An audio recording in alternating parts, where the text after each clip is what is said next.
రాష్ట్ర వ్యాప్తంగా సంచలనం సృష్టిస్తున్న బెట్టింగ్ యాప్ కేసులో బాధితులు కూడా ముందుకు వస్తున్నారు. లక్షల రూపాయలు నష్టపోయి తమ జీవితాలనే కోల్పోయామంటున్నారు.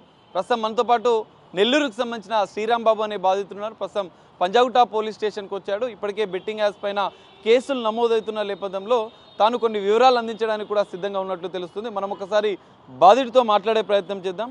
శ్రీరామ్ బాబు గారు, మీరు ఎక్కడి నుంచి వచ్చారు? మీరు ఎన్ని సంవత్సరాల నుంచి బెట్టింగ్ యాప్స్ ద్వారా బెట్టింగ్స్ నడిపిస్తున్నారు? నేను నెల్లూరు జిల్లా నుంచి వచ్చాను సార్. నా పేరు శ్రీరామ్ బాబు, అందరు రాంబాబు అంటారు. 2 ఇయర్స్గా బెట్టింగ్ ఆడుతున్నాను సార్. నేను బెట్టింగ్ 2 ఇయర్స్. ఎంత నష్టపోయారు? 80 లక్షల వరకు నష్టపోయాను సార్. 80 లక్షలు మీరు ఎందుకు పెట్టాలనిపించింది? బెట్టింగ్ యాప్స్ ద్వారా మరి నష్టపోతున్నాము అని అనిపించలేదా మీకు? ఎప్పుడు అనిపిస్తుంటుంది సార్, కానీ దాంట్లోంచి బయటకు రాలేకపోతున్నాను సార్. ఎందుకు రాలేకపోయినావు బయటికి? మనం ఎవరిని అడిగినా డబ్బులు ఇస్తున్నారు, వేస్తున్నాం. ఈ రోజు కాకపోతే రేపు సంపాదించవచ్చు. ఇవాళ 1000 రూపాయలు పోయాయి కదా, రేపు 2000గా పెట్టి గెలుచుకుందాం అనే ఆలోచన ధోరణే వస్తుంది, కానీ దీన్ని మానేయాలనే ధోరణి రావట్లేదు సార్. అంటే ఈ అప్పులు ఎట్లా కట్టాలి, మనం సంపాదించి కట్టలేము. ఆల్రెడీ అప్పులు ఉన్నాము. దీంట్లో ఒకసారి అలవాటు అయితే డబ్బులు వచ్చాయి సార్. ముందు అలవాటు అయినప్పుడు డబ్బులు బాగా భారీగానే వచ్చాయి సార్. మీరు ఏం చేస్తారన్నా జనరల్గా అక్కడ ఊర్లో? నెల్లూరు జిల్లాలో ఏ ఊరు మీది? మీరు ఏం వ్యాపారం చేస్తుంటారు? నెల్లూరు జిల్లాలో ఏఎస్పేట మండలం కావలాడు వల్ల విలేజ్ సార్. 2019లో టెంట్ హౌస్ పెట్టాను సార్. 2 ఇయర్స్ కరోనాలో బాగా నష్టపోయాను సార్. ఒక టెంట్ హౌస్లో కరెంటు సామాను కానీ అన్ని నడవకు కానీ నాకు కరోనా వచ్చి కానీ కొంచెం బాగా లాస్ అయ్యాను సార్. తర్వాత లేబర్గా కూలి పనులు ముఠా కట్టి కూలీలు తీసుకెళ్తా చేస్తూ ఉంటాను సార్. తర్వాత ఈ యాప్ ఒక షో చూశాను సార్. షోలో యాప్ని చూసి ప్రమోషన్ చూసి, అంటే షో ఏందని గూగుల్. ఏ షో చూసినావు అసలు? ఫస్ట్ బెట్టింగ్ యాప్ ఏ యాప్లో పెట్టినావు? ఎంత డబ్బులు పెట్టినావు? ఏ షో ద్వారా నీకు ఈ బెట్టింగ్ యాప్ల గురించి తెలిసింది? Unstoppable show sir. Unstoppable sir Balakrishna యాంకరింగ్గా ఉండే షోలో ప్రభాస్ సార్ గెస్ట్గా వచ్చారు sir. Prabhas sir, Gopichand sir, ఇద్దరు. ప్రభాస్ సార్ అభిమాని sir. Gopichand sir, Prabhas sir వచ్చారు సార్. అప్పుడు వచ్చినప్పుడు షో చూసాను సార్. ప్రమోషన్స్లో స్ప్రైట్ అనే ఒక అతనికి స్ప్రైట్ గిఫ్ట్ హ్యాంపర్స్ ఇస్తారు. అట్లానే ప్రభాస్ సార్కి, గోపిచంద్ సార్కి ఒక బాక్స్ ఇస్తారు సార్ బాలకృష్ణ గారు. ఫండబులేట్ యాప్ ఒక బాక్స్ ఇస్తూ ఈ ఫండబులేట్ గేమ్స్ ఆడండి, గిఫ్ట్లు పొందండి అని ప్రభాస్ సార్కి, గోపిచంద్ సార్కి ఇస్తూ ఉంటాడు సార్ బాలకృష్ణ సార్ గారు. అప్పుడు ప్రభాస్ సారు, గోపిచంద్ సార్ కూడా సైన్ కూడా చేశారు సార్. అది ఏదో గిఫ్ట్లు వస్తాయని చెప్పి ఆ యాప్ని డౌన్లోడ్ చేశాను సార్. ఏ యాప్? ఫండబులేట్ యాప్. 10,000 ఇన్వెస్ట్ చేశాను సార్. ఉంది సార్, నా దగ్గర ఉంది సార్. 10,000 చేశాను సార్. డబ్బులు వచ్చాయి? 8,000 వరకు గెలుచుకున్నాను. 18,000 వరకు అయింది సార్. 8,000 వరకు గెలవగానే మీకు ఆశ వచ్చిందా ఇంకా గెలవచ్చు అని చెప్పి? అలాగే ఆశ వచ్చింది సార్. 3 lakhs వరకు గెలుచుకున్నా సార్. ఒక 1.5 monthలో, స్టార్టింగ్లో 1.5 monthలో ఒక రోజు పోయినా 2 రోజులు పోయినా, తర్వాత 1.5 monthలో 3 lakhs వరకు గెలుచుకున్నాను సార్. నేను ఓపెన్ చేస్తాను యాప్ ఓపెన్ చేస్తాను సార్. చూపించండి ఒకసారి చూద్దాం ఆ యాప్ ఓపెన్ చేసి. ఎందుకంటే తన అభిమాన హీరో ద్వారా ఒక షో ద్వారా తను యాప్ని ఇన్స్టాల్ చేసుకొని అందులో బెట్టింగ్ ఫస్ట్ స్టార్ట్ చేసినట్లుగా కూడా బాధితుడు చెప్తున్న పరిస్థితి మనకు కనిపిస్తుంది. ఈ యాప్ ఫన్ డబల్ ఎయిట్ అనే యాప్లో తను బెట్టింగ్ మొదలుపెట్టినట్లుగా కూడా బాధితుడు చెప్తున్న పరిస్థితి మనం చూడొచ్చు. ఇది ఫన్ డబల్ ఎయిట్ బెట్టింగ్ యాప్గా కూడా తను చెప్తున్నాడు. డిపాజిట్ చేసుకున్న అనంతరం ఇందులో ఒకటి పెట్టుబడి ఎట్లా పెడతారు, బెట్టింగ్ ఎట్లా పెడతారని ఒకసారి ఎక్స్ప్లెయిన్ చేస్తావా? డిపాజిట్ ఆప్షన్ ఉంది కదా సార్. ఇట్లా డిపాజిట్ ఆప్షన్ మీద క్లిక్ చేయగానే డిపాజిట్ అమౌంట్ మీరు 5,000 కొట్టారు. చూడండి సార్, 2,000 రూపాయలు చేస్తే ఆ విధంగా చేయాలి. 15 నిమిషాల్లోనే ఈ డిపాజిట్ చేయాలని చెప్పి ఈ స్కానర్ ద్వారా పేమెంట్ చేయాలని చూపిస్తుంది. సో యూపీఐ కాపీ చేసి యూపీఐ ద్వారా కూడా పేమెంట్ చేసి మనం చూడొచ్చు. ఫన్ డబల్ ఎయిట్ అనే యాప్ ద్వారా ఈ విధంగా ఒక గేమ్. ఏ గేమ్స్ ఉంటాయి ఇందులో? నువ్వు ఏ గేమ్లో బెట్టింగ్ పెట్టావు? ఏవియేటర్ గేమ్ అంటే విమానం సార్. ఓకే, విమానం. క్యాసినోది కూడా ఉందా స్టార్టింగ్? మీరు ఎందులో ఇన్వెస్ట్ చేసినావు? ఫస్ట్ క్యాసినో ఇన్వెస్ట్ చేసాను సార్. క్యాసినోలో ఏ గేమ్? రూలెట్ సార్ అది. ఇది పరిస్థితి మనం చూడొచ్చు. బెట్టింగ్ యాప్స్ని లైవ్గా ఎట్లా పెట్టుబడి పెట్టాలి. బాధితుడే క్లియర్గా తను నష్టపోయిన డబ్బులు ఏ విధంగా నష్టపోయానని చెప్తున్నాడు. రూలెట్ అనే casino game fun double eight ద్వారా తన ఓ షో ద్వారా ఈ యాప్ని డౌన్లోడ్ చేసుకొని ఇందులో మొదలుపెట్టినట్లుగా కూడా తెలుస్తుంది. మనం చూడవచ్చు. ఒకసారి మొబైల్లో ఎక్స్ప్లెయిన్ చేసే ప్రయత్నం చేద్దాం. ఈ రూలెట్ జనరల్గా క్యాసినోలో ఉంటుంది.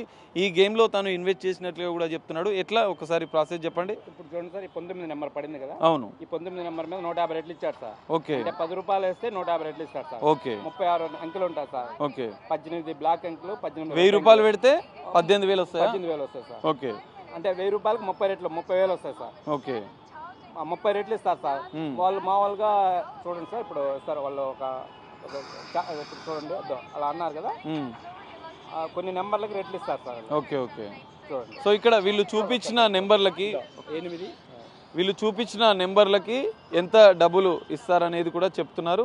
దాంతోపాటుగా ఇందులో బెట్టింగ్ మన ఇష్టం వచ్చిన నెంబర్కి పెట్టి దాని మీద బెట్టింగ్ పెట్టాల్సి ఉంటుంది. 1000 రూపాయలు బెట్టింగ్ పెడితే 18,000 రూపాయలు వస్తాయి. దీనికే ఎక్కువ యువత ఆకర్షణ అవుతున్నట్లుగా కూడా మనకు తెలుస్తుంది. అందులో భాగంగానే మనకు బాధితుడు ఫండ్ 88 ద్వారా తాను మోసపోయినట్లుగా కూడా చెప్తున్నాడు. మీ కొన్ని ట్రాన్సాక్షన్ చూపిస్తారా?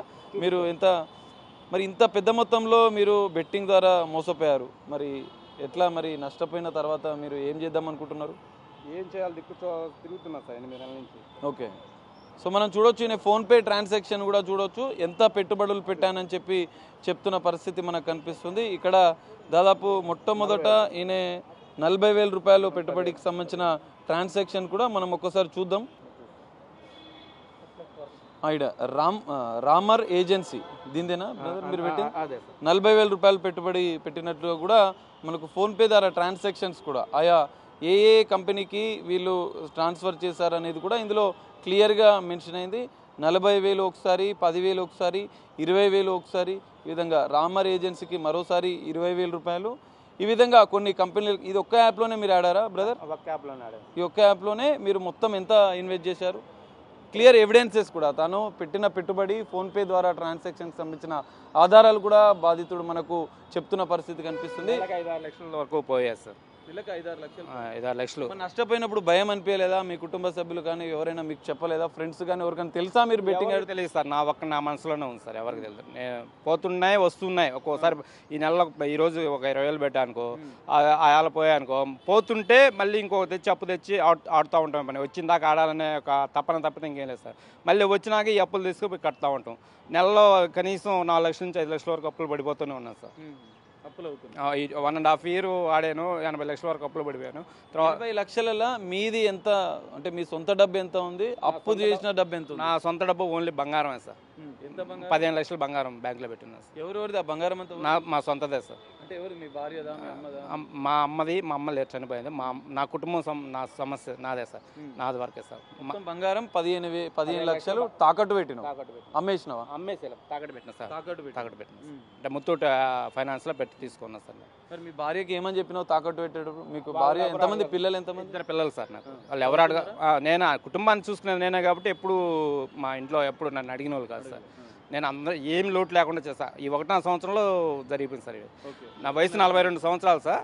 ఈ నా 40 ఏళ్ళుగా ఎప్పుడు ఎక్కడ ఎవరిని చేసేసి అడిగింది సార్. ఏదైనా కావాలంటే తెచ్చుకుంటామన్నా, ఏదైనా అవసరం తెచ్చుకున్నాను అనుకో, మళ్ళీ వాళ్ళు అడిగిన 15 లక్షలు నీ సొంత డబ్బు, 65 లక్షలు అప్పు ద్వారా తెచ్చిన మీ ఊర్లో వాళ్ళ దగ్గర తెచ్చి పెట్టుబడి మొత్తం నష్టపోయినావా? ఇప్పుడు మొత్తం నష్టపోయాను సార్. దివాలా తీసేసి.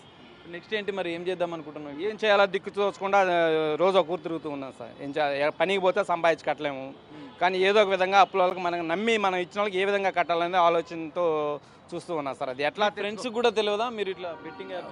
కొంతమంది పిల్లలకు తెలుసు సార్, తెలుసు ఈ విధంగా పోగొట్టుకున్న తర్వాత ఏందా మా పిల్లలు అడిగారు, మా అన్న కొడుకు వాళ్ళు అడిగారు, ఇట్లా పోయారా ఏం చేయాలరా అంటే, సరే ఏం చేద్దాం, ఆల్రెడీ 1 టైం సూసైడ్ కూడా చేసుకోపోయాను సార్.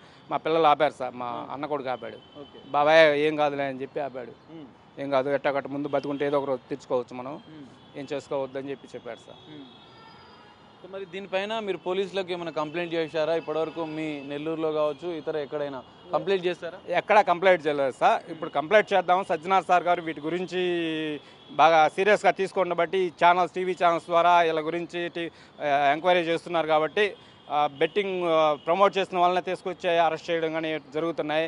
బెట్టింగ్ చేసిన వాళ్ళు ఎవరు ముందుకు రాలేదు కదా అని నేను ఈ మధ్య వార్తలు వచ్చి, బెట్టింగ్ చేసిన వాళ్ళు ట్రాన్సాక్షన్స్ చూపించారా లేదు అనే రకరకాల ఆరోపణల గురించి తెలుసుకొని, సరే మనం ఎంత నష్టపోయాము. నేను ఇప్పటివరకు పోలీస్ స్టేషన్కి రాంది ఎందుకంటే, మనం బెట్టింగ్ చేసామంటే పోలీసు వాళ్ళు మన మీద కేసు పెడతారని ఒక భయం, అపోహతో ఇప్పటి వరకు రాలేదు సార్ నేను. కానీ ఇప్పుడు ఎందుకు వచ్చా అంటే, సజ్జనార్ సార్ మంచి వ్యక్తిగా ఉన్నాడు, అతను ఈ బెట్టింగ్ మీద ప్రజలు ఇబ్బంది పడకూడదని అతను పోరాటం చేస్తున్నాడు కాబట్టి, అతనికి మనం ఆ సార్కి మనం మన బాధలు చెప్పుకుంటే ఏదన్నా సలహా ఇస్తాడని, మనం ఏదన్నా ఒక న్యాయం చేస్తాడని ఆ సార్ చెప్పుకుందామని వచ్చారు సార్ పంజాగుట్ట పిఎస్కి. మీరు ఇప్పటికే నష్టపోయారు ఒక బాధితుడు బెట్టింగ్ యాప్ ద్వారా. మరి నెక్స్ట్ యువతకి ఏం చెప్తారు? బెట్టింగ్ యాప్ ద్వారా ఇప్పటికే వేలాది మంది, లక్షలాది మంది యువత తమ జీవితాలను నష్టపోతున్నారు. మీరు ఆల్రెడీ బాధితుగా ఉన్నారు, వాళ్ళకి ఏమని చెప్తారు మీరు? ఎవరు ఆడొద్దనే చెప్తాం కానీ సార్, మనం ఆడొద్దని చెప్పిన ఈ యూట్యూబ్లో మన ప్రతి ఒక్కరు ఇప్పుడు మొబైల్ చూస్తున్నారు సార్, ఇన్స్టాగ్రామ్ చూస్తున్నారు, యూట్యూబ్ చూస్తున్నారు. మనం యూట్యూబ్ చూసిన వెంటనే ఏదైనా చూడాలంటే ముందు ఆన్ చేసిన వెంటనే ఒక యాడ్స్ వస్తూ ఉంటుంది సార్. ప్రతి ఒక్క యాడ్ ఇదే సార్. దీనికి సంబంధించి ముందు యూట్యూబ్ దాని మీద ఒక నోటిఫికేషన్ వచ్చేస్తారు సార్. వీటిని అరికట్టగలిగితే యువత చెడిపోకుండా ఉంటారు సార్. ముందు ఆడకుండా ఉండాలంటే ఇవి యూట్యూబ్లో కానీ, ఇన్స్టాగ్రామ్లో కానీ, ఫేస్బుక్లో కానీ ఈ యాడ్స్ రానికుండా చేయగలగాలని నేను అనుకుంటున్నాను సార్.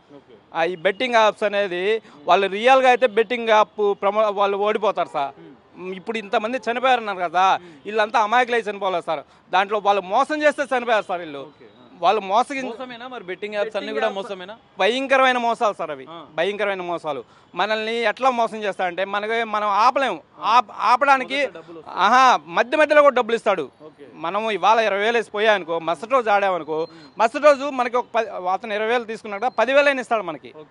అట్లా చేస్తున్నారు సార్ వాళ్ళు. పూర్తిగా మనల్ని మానకుండా ఒక 4 రోజులు వరుస కాబట్టి ఇంకా పోవం కదా సార్.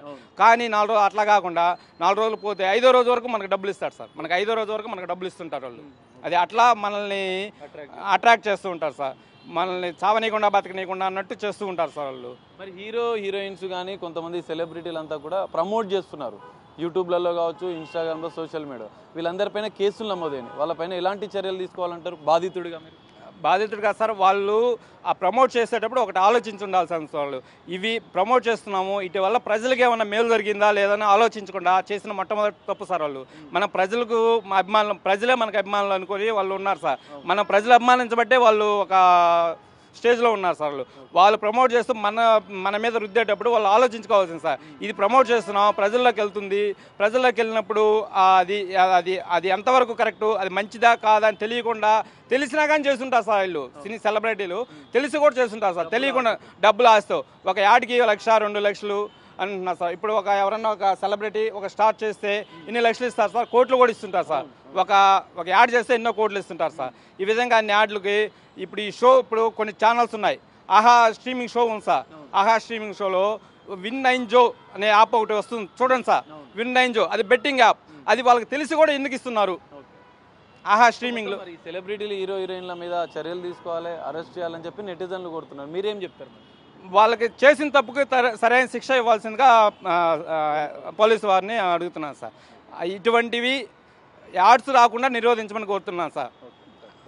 ఇది పరిస్థితి. మనం చూస్తున్నాం, బాధితుడు ఒక టాప్ హీరో అభిమానిగా ఉండి ఒక షో చూస్తూ ఈ బెట్టింగ్ యాప్స్ ద్వారా ఆ యాప్ని డౌన్లోడ్ చేసి అందులో పెట్టుబడులు పెట్టడం, దానికి బానిసైపోయి దాదాపు 80 లక్షల రూపాయలు 2 సంవత్సరాల్లో కోల్పోయాను, నష్టపోయాను అంటూ ఆ బాధితుడు చెప్తున్న పరిస్థితి. యువత ఇకనైనా జాగ్రత్తగా ఉండాలి, మీ జీవితాలను నాశనం చేసుకోవద్దు. సజ్జనార్ సార్ సోషల్ మీడియాలో చేసిన ఉద్యమాన్ని స్పందించి తాను బాధితుడిగా ముందుకు వచ్చాను. మొదట పోలీసులు బెట్టింగ్ యాప్స్ పెడితే తనపైనే చర్యలు తీసుకుంటారనే భయానికి ముందుకు రాలేదు. కానీ ఇప్పుడు సజ్జనార్ సార్ ధైర్యం ఇచ్చిన నేపథ్యంలో భవిష్యత్తులో యువత ఎవరూ మోసపోకుండా ఉండాలని చెప్పి ఒక బాధితుడిగా తాను ముందుకొచ్చానని చెప్పి బాధితుడు శ్రీరామ్ బాబు చెప్తున్న పరిస్థితి మనకు కనిపిస్తుంది. కెమెరామెన్ శ్రీనితో కలిసి సాగర్, బిగ్ టీవీ, హైదరాబాద్.